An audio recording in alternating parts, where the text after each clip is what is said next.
श्री क्षेत्र संभाजी बाबा दराभाम या ठिकाणी शंभू महादेव मंदिर व बळीच्या मंदिराच्या दगडी घडीव हेमांडपंथी दगडाचे पूजन उत्साहात संपन्न।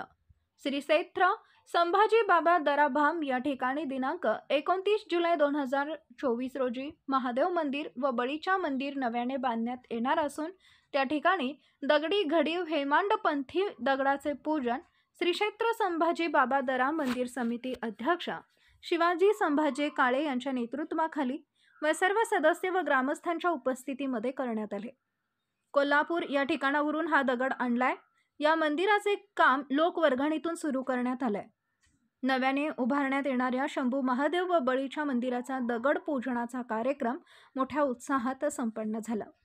यावेळी श्री क्षेत्र संभाजी बाबा दरा बांधकाम कमिटी अध्यक्ष शिवाजी संभाजी काळे व बांधकाम कमिटीचे सर्व सदस्य ग्रामस्थ यावेळी मोठ्या संख्येने उपस्थित होते। तसेच पंचक्रोशीतील नागरिकांना सढळ हाताने मदत करण्याचं आवाहन मंदिर समितीच्या वतीने करण्यात आले। Bureau report Jansatta Marathi news, Malshiras.